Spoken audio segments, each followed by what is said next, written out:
Hello students, आज अपन America की संघीय कार्यपालिका के ऊपर चर्चा करेंगे। अमेरिका की जो संघीय कार्यपालिका है, सरकार के जो 3 अंग होते हैं, कार्यपालिका, व्यवस्थापिका और न्यायपालिका।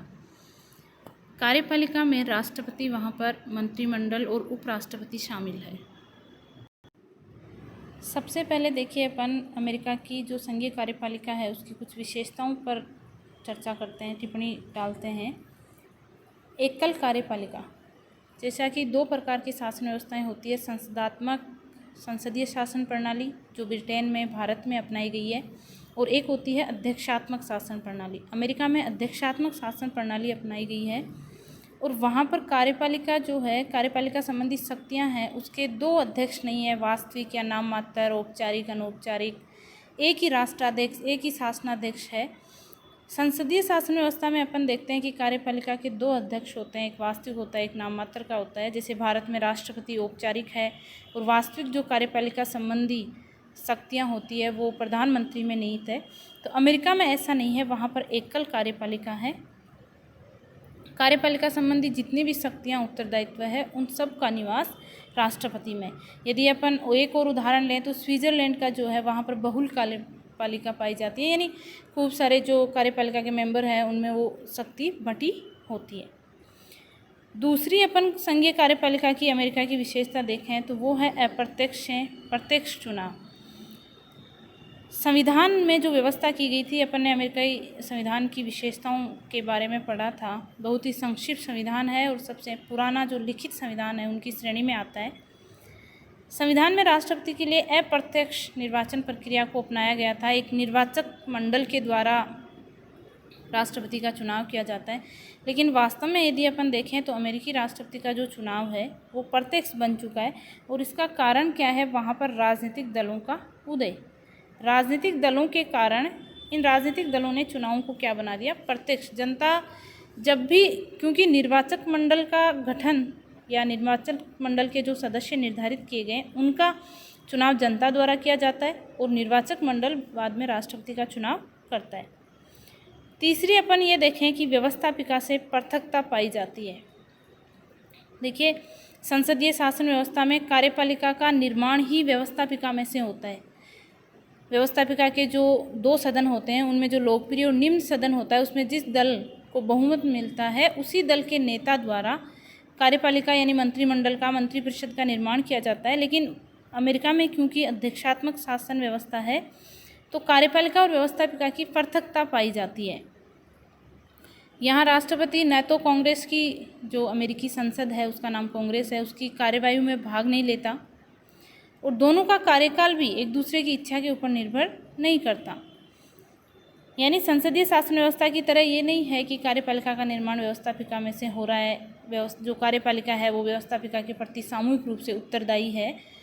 मंत्रिमंडल का निर्माण भी राष्ट्रपति द्वारा किया जाता है और वह संसद के, कांग्रेस के सदस्यों में से मंत्रिमंडल का निर्माण करे, ये बिल्कुल भी वहाँ पर ज़रूरी नहीं है, बल्कि अमेरिकी राष्ट्रपति अपने हिसाब से मंत्रिमंडल का निर्माण करता है।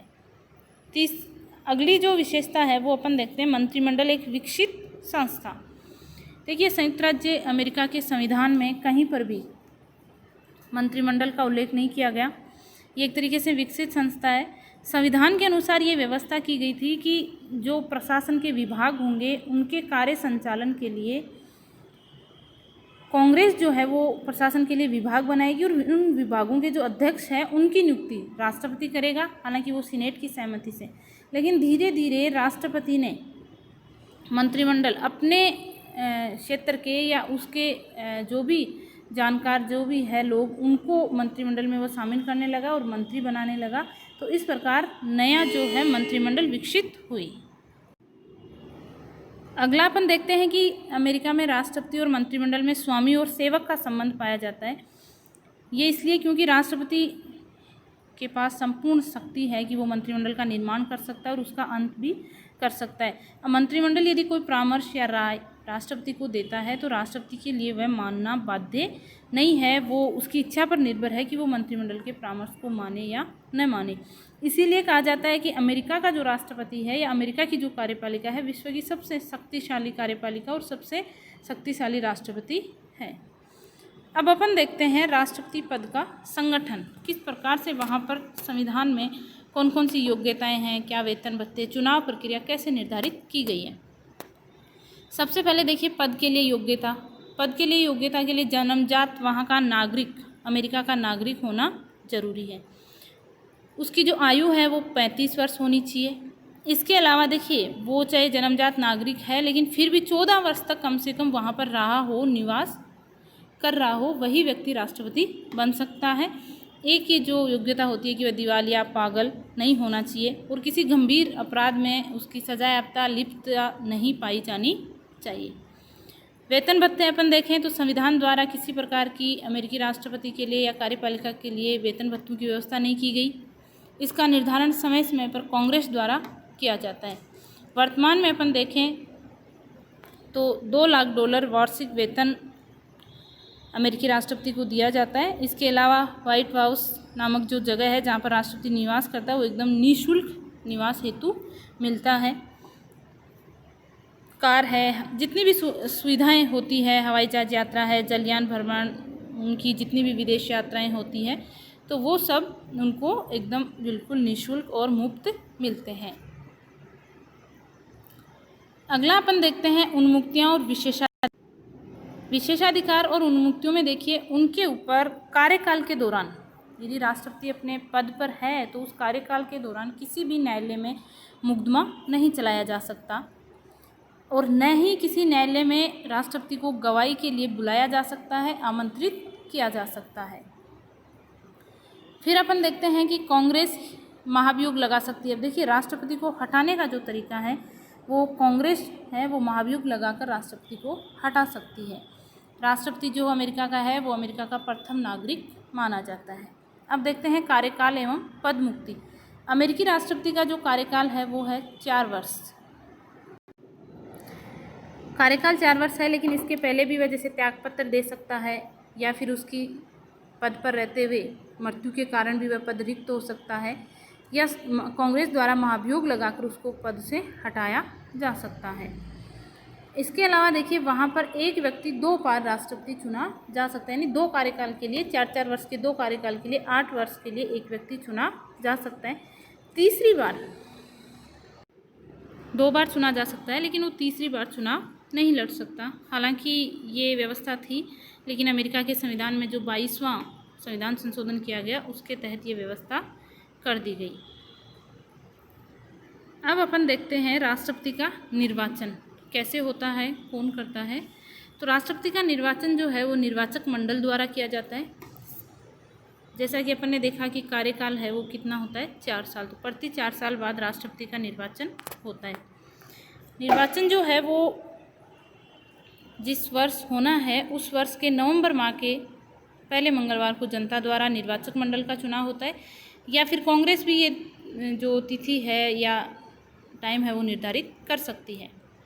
फिर निर्वाचक मंडल दिसंबर माह में राज्यों की राजधानियों में राष्ट्रपति पद के उम्मीदवारों के पक्ष में मतदान करते हैं। तो किस प्रकार से ये मत प्रक्रिया या मतदान प्रक्रिया है वो चलती है। देखिए सबसे पहले होता है उम्मीदवारों का मनोनयन व चुनाव अभियान किस प्रकार शुरू होता है। राष्ट्रीय दल जो वहाँ के हैं वो देखिए क्या करते हैं कि चुनाव वर्ष के जुलाई या अगस्त माह में अपने अपने राष्ट्रीय सम्मेलनों का आयोजन करते हैं और ये राष्ट्रीय सम्मेलनों का आयोजन करने का उद्देश्य ये होता है कि राष्ट्रपति पद का उम्मीदवार निश्चित किया जाए कि कौन सा दल है वो किस व्यक्ति को खड़ा करना चाहता है राष्ट्रपति के पद के लिए।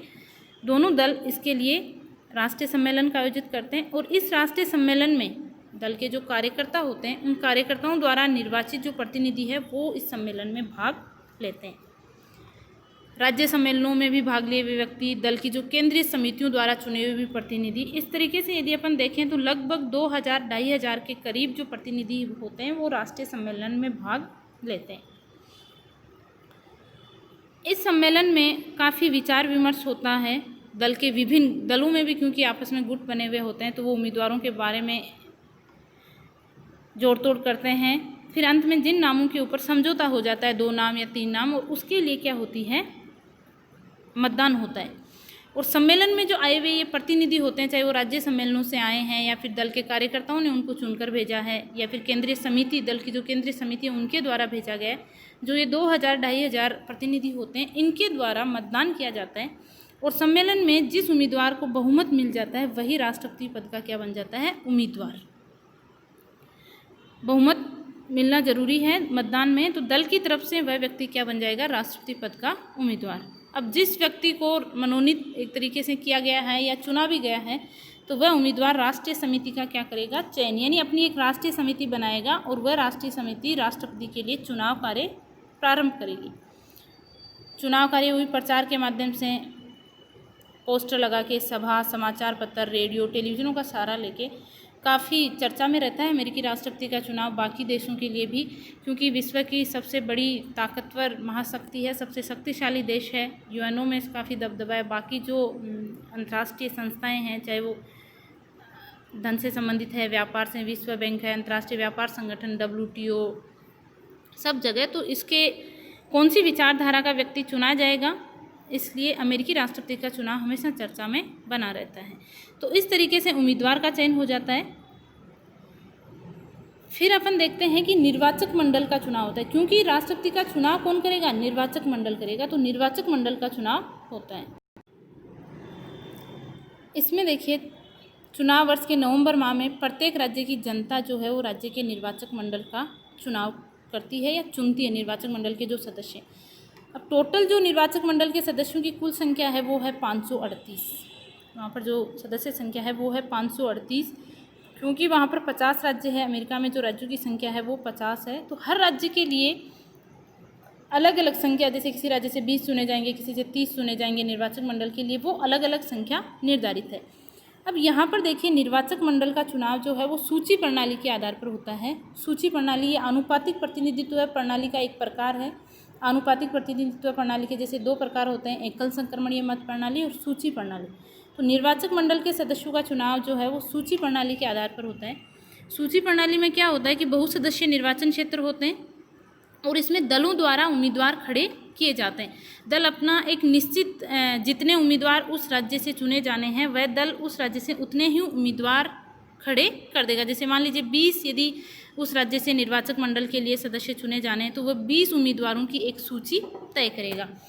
उस सूची में वो क्रम से डालेगा और उस दल को जितना प्रतिशत वोट मिलता है, उसके पक्ष में जितने वोट पड़ते हैं, कितना प्रतिशत मिलता है उस राज्य का, उसी हिसाब से उसके उम्मीदवार जो है वो चुने जाते हैं। मान लीजिए किसी के 6 चुने जा सकते हैं, दूसरा जो दल है उसके 12 चुने जा सकते हैं या 14 चुने जा सकते हैं। तो इस प्रकार दलों द्वारा उम्मीदवार खड़े किए जाते हैं। सूची प्रणाली में यही होता है कि जनता है वो दल के लिए वोट करती है, हालांकि उम्मीदवार और एक तरीके से वो राष्ट्रपति के लिए ही वोट कर रही होती है, क्योंकि उनको पहले से ही पता चल जाता है इस बात का कि किस दल ने कौन से व्यक्ति को राष्ट्रपति पद के लिए उम्मीदवार खड़ा किया है, तो वो उसी दल के पक्ष में अपना वोट देने की कोशिश करते हैं।